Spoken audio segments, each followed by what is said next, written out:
Hello, and welcome to Trekkie and Beyond, a Star Trek podcast. I'm Anika. And I'm Andrea, and welcome to episode 7 of season 1 of Strange New Worlds, the Serene Squall. And it's all about trust. This episode is literally about trust. It should be called Who Do You Trust? Or Trust, Be Careful Who You Trust, or something with trust, because we have to trust our people in this episode. Initial reactions. What did you think? Well, I really like this episode. I mean, what could possibly go wrong? There's space pirates, a work crush, prisoner swap. Oh my! Is everything rolled in together as one? And a certain character reminded me of Harry Mudd. So let's talk about it. This episode, I liked it. I really thought this episode was really cute. Again, the one thing with Strange New Worlds that I still, even though I love it, I'm not used to it. The whole episodic, and I'm just like, okay, I like literally this episode could be about anything. I have no idea where they're gonna go in this episode. I'm gonna hope there is no work crush because I'm still team you know who, and we'll get to that point when we get to it. I love that this was a Spock-centered-ish episode in the sense that he's learning more about himself while we're learning more about himself at the same time. So let's go ahead into the deep dive of this episode. Basically, this episode is all about the USS Enterprise is basically trying to save a colony of ships because they're being told these colonists are about to be enslaved, and they're rushing there to save them. And it's basically a trap full of pirates. And somehow T'Pring is thrown into this, and Spock is learning to trust, and Nurse Chapel is aiding. She better not be the work crush. And there's a lot, there's a lot going on in this episode. But we also get to see that the Vulcans, in their superiority of like their Vulcans, this is not a jail. The prisoners in their rehabilitation center are painting out. It is a beautiful backdrop, but it's very interesting that the prisoners are painting. And then we see that T'Pring takes a phone call with Spock and then right in front of the prisoners and says, I've been reading books on human sex. What? She steps away because she's interrupted and she goes off to another place for their Zoom call. That it was still like it wasn't an enclosed office. She was still outside, and like if anyone was like, "Oh, what's she talking about?" They could have overheard her. And it's really interesting because we see Spock like stutter. It's like, wait, what? I haven't read that book. What are you talking about? No, I haven't read that book either. He's like, well, how about we just read them together? And it's very interesting because we see that T'Pring is trying to understand the human side of Spock, and she, which is sort of like a growth for them because Spock was so afraid that she wouldn't want him because he was part human, and we see that she's taking the initiative to learn more about the human sexuality and then let Spock know. But it also shows that Spock is like, oh, she's moving way faster than I am because I'm not ready for this. But we've also seen they've had very intimate moments, so it's a very interesting situation. Like he almost made it feel like they haven't done more than kissing, but we've seen them in bed together naked. What's going on, Spock? I think it's tough for him to talk about the intimacy. That's true.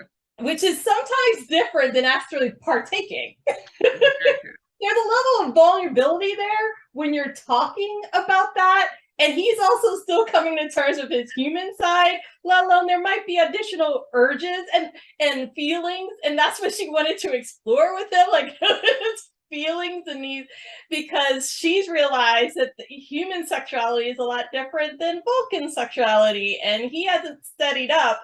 And also keep in mind, he's also a scientist. So he's used to research. And I think he wanted time to read up on this, get some cliff notes so that he's prepared for this inquiry, this test. And he feels not qualified at all to talk about this right now. And it's very interesting because the first person he goes to go speak to is Nurse Chapel. And he's like, which is also sort of interesting because he's not going, I feel like he and Pike have that relationship or could have that relationship where he could talk to Pike about stuff. Because, Pike, is such a down-to-earth captain. I feel like if Spock had went to him, not talked to him about sex, but talked to him about, hey, I'm just feeling unsure about something. See, I don't think that Pike would have been a good choice because Pike has blocked their intimate moments a few times before. So whether it was right after they were engaged and Spock went to the call, like answered the call without a shirt on, and T'Pring is in the background, like half dressed, and then later on, right after their mental swap. So I think maybe leaving Pike out of this was a good idea. It wasn't on purpose, though. Yeah, I think they need a version of Hugh, like someone on a ship to talk to confide in, like Dr. Hugh Colbert.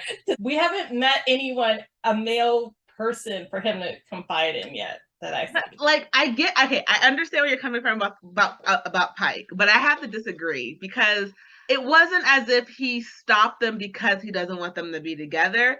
He interrupted, not realizing, well, especially when he called, he didn't realize he was interrupting him. And then the second time, it was like he was between a rock and a hard place. It was like, I'm sorry, but like, I feel like Spock needs to talk to a guy about the human sexuality, because it is always different from a female point of view than it is for a male point of view for a male. I feel like Pike would have been a great bro in that moment of saying, well, okay, well, you need to talk to her. You need to figure out what it is that you like. Because again, Pike also could have sort of taken out the emotion part of it, because Spock still isn't there yet.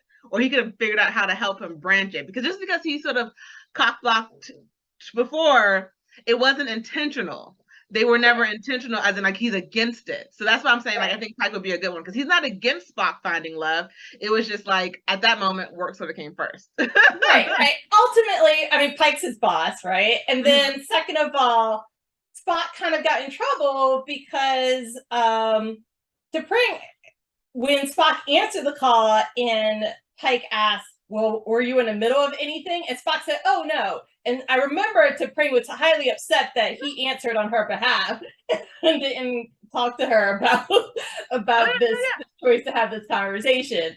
But there's just, I can't think of another guy to talk to, but he can also reach out through video call to anyone else, to his father, to anyone else to talk to. No. I know, I was kidding about Sarah. We're not talking. Learn more about There's certain things you don't talk about with your parents. No matter how evolved your culture is. But Sarek's the man. We learn about that later. That man needs to stop, okay? He is a father to everyone but Spock. We need to stop. But after all he's gone through with Nurse Chapel, why go back to her? Yes. And like, I am team T'Pring, okay? Because maybe it's just this version of her I like so much more. But I am team her. I am team her and Spock. I am team them getting married, and I don't care if this changes the original series. I am team them working it out. So that's why I sort of want him to go to Pike, because while Nurse Chapel makes it a point to say, I know where I stand with you, and that's one of the reasons why I like being around Vulcans, because they're honest. She is forgetting he's half human. And so while a full Vulcan, 100% Vulcan, may not cross a line, he's not full Vulcan. So he can cross that line. He may logically understand he shouldn't, but he has that human side that can. And that's why I was like, there's a line that I know can't be crossed. But also remember that she has commitment issues. She has a commitment phobia. So I'm thinking that maybe she likes Spock because he's not available, really. And this is an interesting point. I think that if he became available, I'm not quite sure that she would be as into him. But I don't know. We'll see how it all plays out. No. It's not if he became available, if he was into her. I don't think she'd be into him.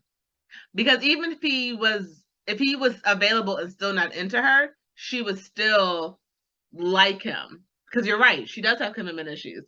But the thing is, that still doesn't stop her from, who's better to not commit to you than someone who's committed to someone else? who's better to make sure nothing ever gets too serious between you two because he's engaged to someone else, because he's so honorable that he won't, like, there are women out there who just specifically go for married men. Like, not saying Nurse Chapel is that person, but don't put yourself in that position to make things awkward. But we're going to move on because we can talk about this topic all day. And there's so much more to this episode. So in this episode, we meet also a counselor, Dr. Aspen. And she has sort of enlightened Spock all throughout this episode, she's the reason why the Enterprise is going on the humanitarian mission. Them they. Go ahead. Them they are non-binary. I did not. I guess I missed that part of the episode. Okay. I apologize. Dr. Aspen is the counselor. They are the reason why the Enterprise is on the way to save the colonists from being enslaved. And so they have to go into the Enterprise, into non-Federation space. And what it always sort of like made me wonder, is there like a secret line out there? I mean, I know the computers know, okay, you're about to go into non-Federation space, but it's like, really, it's just, oh, look, empty space. Oh, more empty space. Oh, but we're staying on this side. You can't, like, don't cross over there.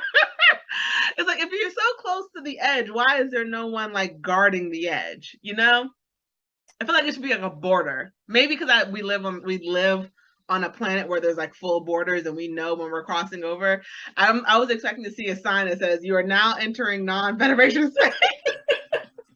Yeah, I think that would be really hard to do with space, to have so many border checkpoints. But also, I think at a certain point in time, they leave territory where there's treaties. And I think that also had occurred in the last episode with the first servant. They were no longer in a zone that was part of the Federation. I have to say, Starfleet needs to change their rules, because if your rule is say you receive a distress signal, you have to answer it no matter what. If that distress signal is over Federation space, there needs to be some rules set up for that. If you know you have to go outside of Federation space, you need to be able to get a message to Starfleet faster than 2 days. How else are you going to get help? You're risking a whole crew for 2 days? Like, I don't know. I feel like that's sort of a Starfleet flaw or like loophole they need to look into, because yes, you want to help everyone you can, but not at the expense of everyone on your ship. Because the moment someone's like, oh yeah, we need to go out of Federation space to save this colonist from becoming slaves. Okay, well, there's no communication buoys out here. We have to launch our own. Even then, it's still going to take days for it to get to hit or to get to the closest ship. That doesn't seem suspicious? That maybe you should wait for like another ship to come and stay inside Federation space, so that way like you can contact them if something happens. Like, and Spock was warning Pike about that. I could tell in Spock's eyes that he was deeply concerned. But once again, I think Pike was moving full speed ahead because he received some compliments over dinner with Dr. Aspen. About being a Boy Scout and a good trooper. And then also, he doesn't think he's going to die. So he's willing to take risk, a lot of risk. And you need to stop doing that, Pike. Yes. Because also, the enemy could destroy those beacons. They get to the spot where the ships are supposed to be, and it is a trap. How obvious it is. As soon as the Way Mission group beams down, a whole group beams aboard the Enterprise, and now it's like a Wild Wild West, right on the ship and down on the planet or wherever they beam to. It just seemed too easy, and I just want to know, why did no one check Dr. Aspen's credentials? How, like, I would assume there's a photo of the person somewhere. I don't know. I feel like in this day and age, it should not be this easy to fall victim to identity theft. You're absolutely right. Yes, because Dr. Aspen also gained access to the bridge, a lot of other key personnel. They had dinner with the captain. Like, there's conversations with Spock and trying to counsel Spock. They were taking a lot of risks. Manipulate Spock. Yes. Oh. That poor little Spocky. Yes, Dr. Aspen also manipulated Pike, Spock, Una, everyone. Everyone they came into contact with. And it's a little disconcerting how easily La'an, look here, girl. I have not liked you most of the season because you are a stickler for the rules. You never trusted anyone, and you always second guessed every decision. Where were you this episode?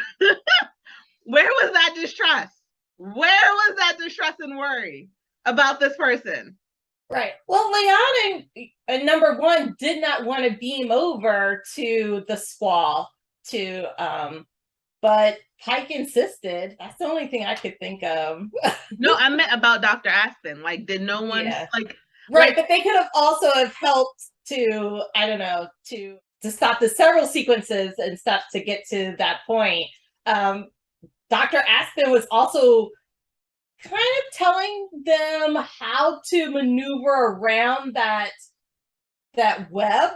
Mm-hmm. So that they could fire, and they were encouraging Spock to trust his gut, and a whole lot of other sketchy stuff there, but no one made the connection. Oh, trust. Y'all give it away too freely, people. Dun, dun, dun. Okay, so this part of the episode is all about secrets and lies and how you should know who you're going to trust. Because worry about who you trust, because you can't trust everyone. Because just because they say you're a friend doesn't mean they're your friend. Because as we learn, Dr. Aspen ain't anything, because they are not your friend. So as the Enterprise is under attack and we see the bridge crew is fighting back, and I see Ortega, my girl, trying to shoot, and the whole bridge crew gets taken. Like, oh, y'all just weren't nothing. Y'all just did such a great time protecting your bridge. Awesome. But we see that Nurse Chapel is able to get down to engineering. Was it engineering? And then we see that Spock is able to make it there as well with Dr. Aspen, and Spock unlocks the bridge that we see that number one had locked down. They're trying to send out an SOS, and then everything goes back to the bridge after they pulled everything from the bridge. And then we see that Dr. Aspen has pulled a gun or the phaser on Spock, and now it's no longer Dr. Aspen. Hair flip. It is Captain Angel. Because they changed personas, technically. And we find out that this was all a trap, even though I could sort of tell throughout the episode it was a trap, because I was like, I don't know if I like that person. I don't know if I like Dr. Aspen, because I don't like that they are too helpful, if that makes sense. They were very helpful in trying to figure out what was going wrong, and very helpful, and like you said, getting them through the little maze of like they were just too prepared for everything that went wrong. So they were also too involved in Spock's personal life for me, asking about Spock's upbringing and if he had passed through a certain ceremony and his connection with T'Pring and his love life. It was just a little too prying. I didn't like that part, and now I know why. Dun, dun, dun. Again.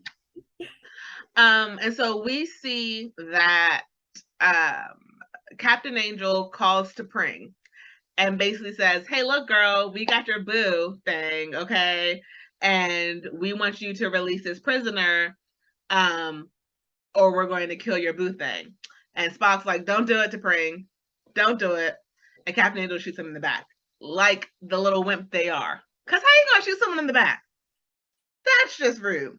But then I will say this, I'll give them this. They were really smart in the fact that they put T'Pring in between a rock and a hard place. Yes. Because Vulcan honor, which is sort of stupid, but whatever, T'Pring would have been in trouble if she had let Spock die by not releasing the prisoner. Which, in what world does that make sense? Because like her job was to keep these people in the rehabilitation center. So what? Either way, she would have lost face if she had let Spock die by doing her job or didn't do her job by saving Spock. It just seemed that there could have been a way where Vulcans would have been like, oh, we understand. Logic dictated you had a no-win scenario. So you protected your job. What did you think about the fact that she was sort of stuck there? I didn't like that, but then I was thinking, why didn't T'Pring just call the Federation? Like, call for reinforcements to help solve this, because you're also going to the outside of the Federation borders. So T'Pring, you're gonna need help. So bring some backup with you, girl. You know that there's not logical people out there. You're in charge of this rehabilitation center, this detention center. You know there's bad guys. Try to save your family's name and honor. Save also all the prisoners in the detention center so you're not releasing a prisoner, and bring some weapons with you. Just come on. Use your resources. Because T'Pring, honey, this leads to a dangerous precedent that anyone could take Spock, or not even just for T'Pring. Anyone who works at the rehabilitation center, you take the love of their life or their person they have duty to, and you can get someone released. Like that that is a loophole within their culture that they need to close.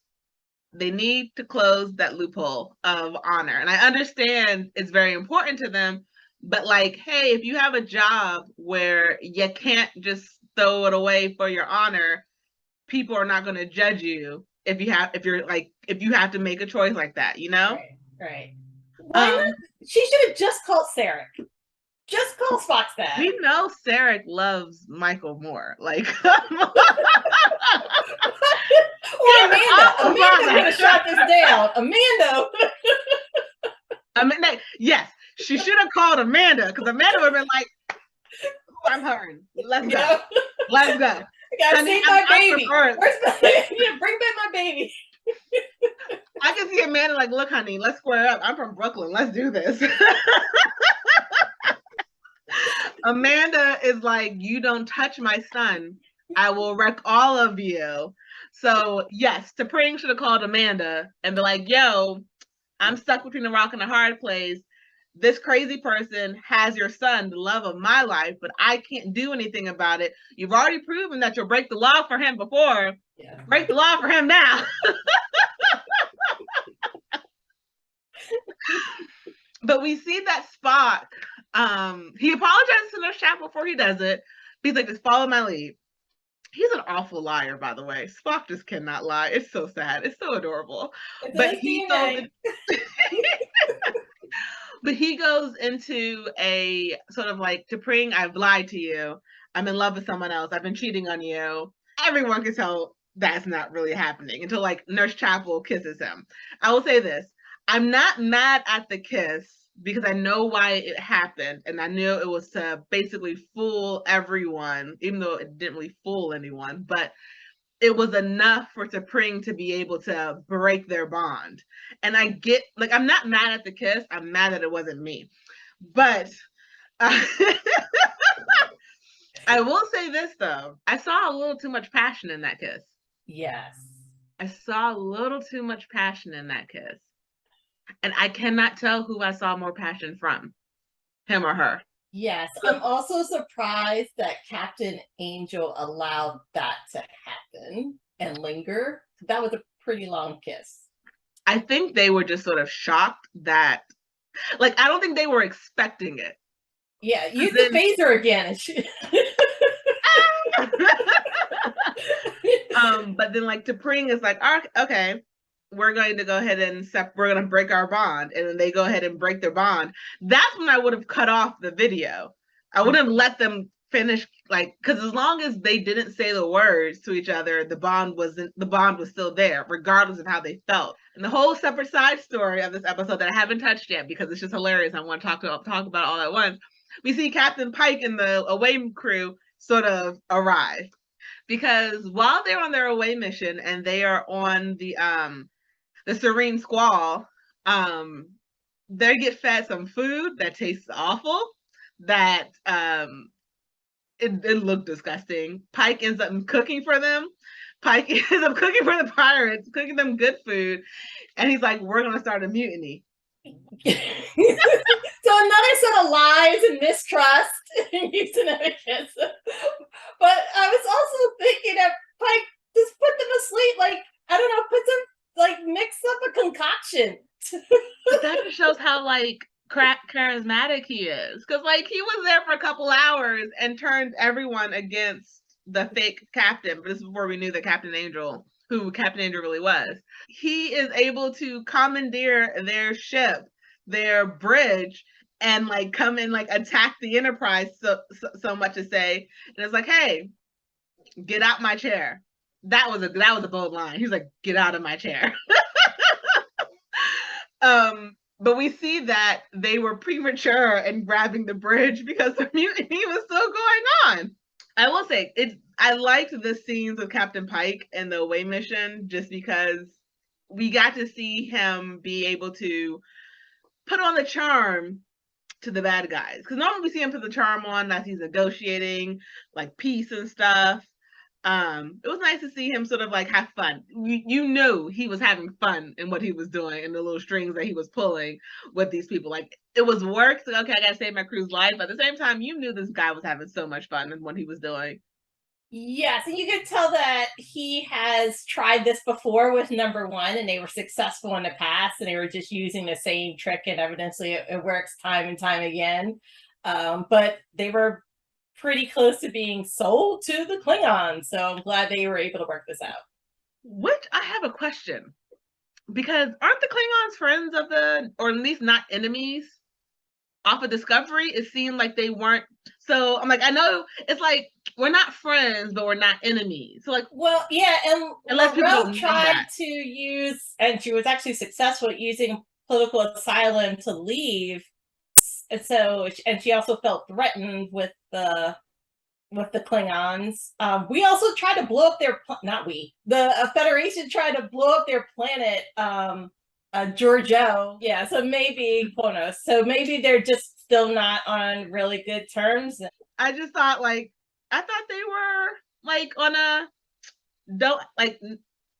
don't agitate each other ground. Like, we're not friends, but we're not going to, you do you, we do us, we're just not going to cross paths anymore. Right. Like you said, once you're outside of that space in Wild Wild West, anything goes, and you lose all identity when you're a slave. So they don't care where you're from. You're just a worker without any rights. Call around like, look, honey, we need to have some words, because I didn't go through this whole somewhat semi-accepting you for your people to still buy Starfleet people as slaves. Right. This is when you need Section 31. Because isn't Homeboy in charge of it? So it's the whole thing. There's questions, people, and we need answers. But after everything is over, we see that Captain Angel was able to escape. They had the personal transporter the whole time, and they asked Spock to put it on.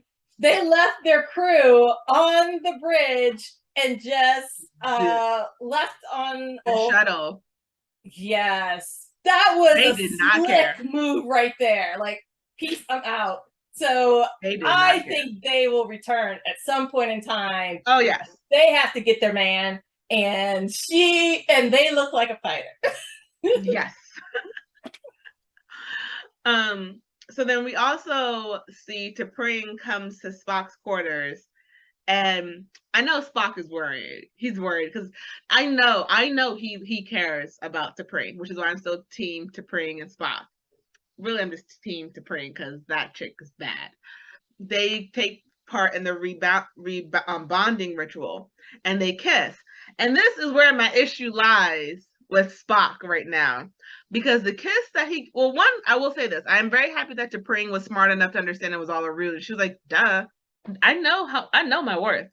You ain't gonna leave this." Like, like I knew what you were doing, but like their kiss did not give me the same heat of his kiss with Nurse Chapel. And I don't like that because I don't think I'm going to get my Team to Pring t-shirt anymore. Like, it just was like, Spock, what are you doing? Kiss her like you want her.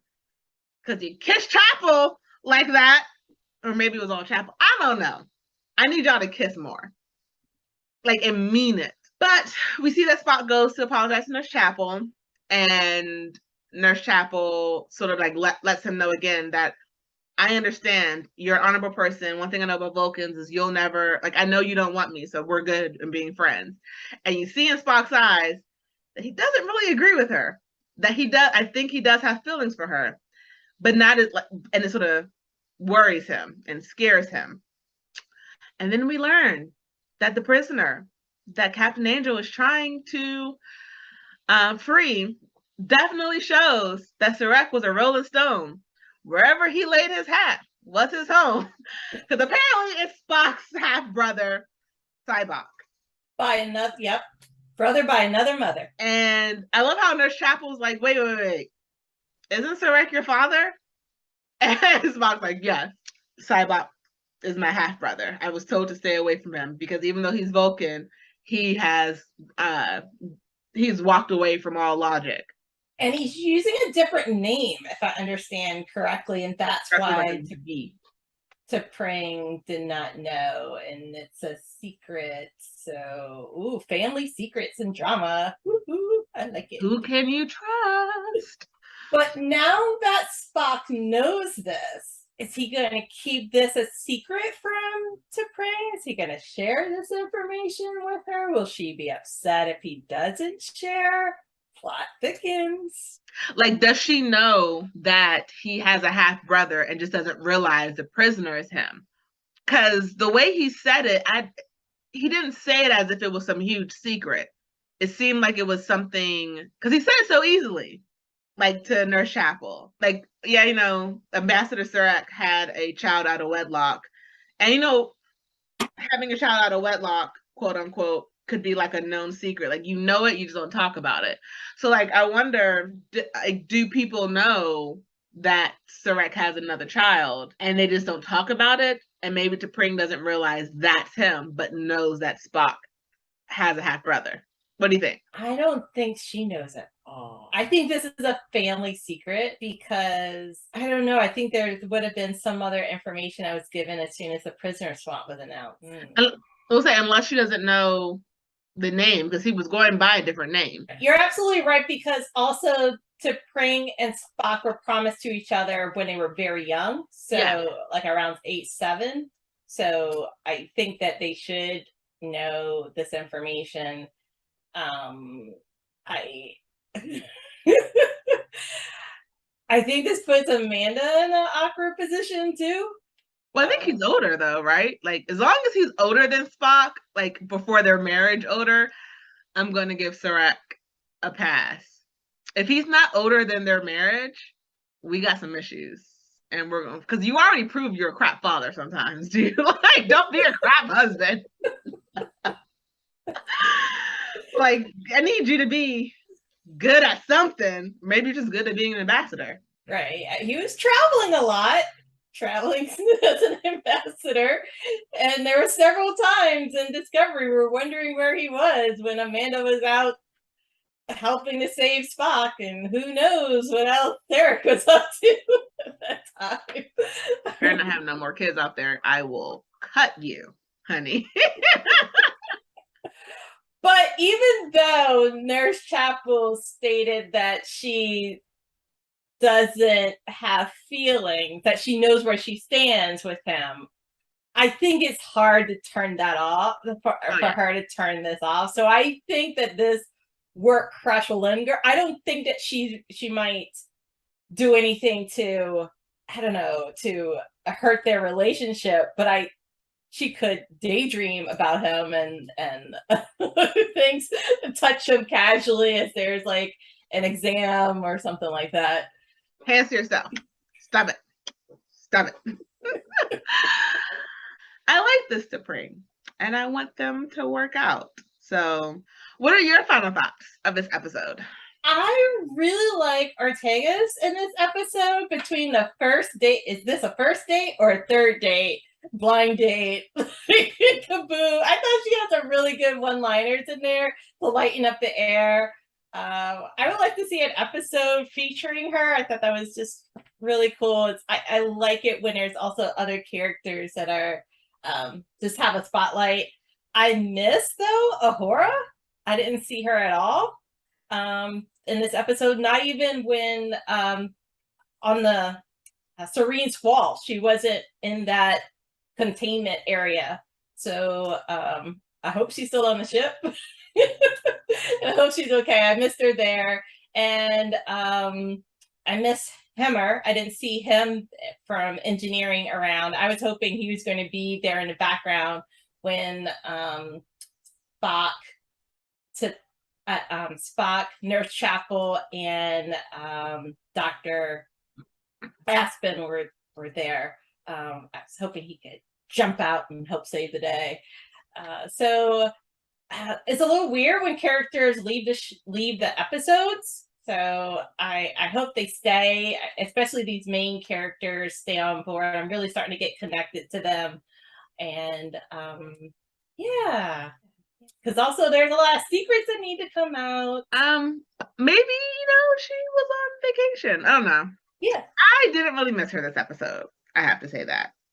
I don't know how I feel about this Ahura yet. I'm very flip-floppy about how I feel about her. So I didn't really miss her this episode. I definitely always need to see more of Ortega. Love her to death. She's probably one of my favorite Bridge Group people. I just want to see more of T'Pring because that girl, she my girl. I'm Team T'Pring. Please don't prove me wrong. Although I do not like Captain Angel and being the pirate, the space pirate and everything, I thought the actress was really good. I would love to see the character brought back again. Reminded me of like another version of Harry Mudd. Yeah, definitely could be. Yes. Yeah. Also did not get captured at the end of the episode, just like Harry Mudd. So will reappear. But I'm glad the Federation didn't set them free like Harry Mudd. So that's a good thing. But yeah, let's bring back Captain Angel. Oh yes, would definitely love to see them again. They were, and I feel like we will because it's not the end because we haven't really seen Cybot, and he needs to come back. So we're definitely going to see them again. I just wonder when. So as always, thank you for stopping by and giving us a listen. We are very thankful to have all of our listeners because we've officially been doing this for a year. Snaps and claps. Yay. But as always, I'm Andrea. And I'm Anika. And live long and prosper.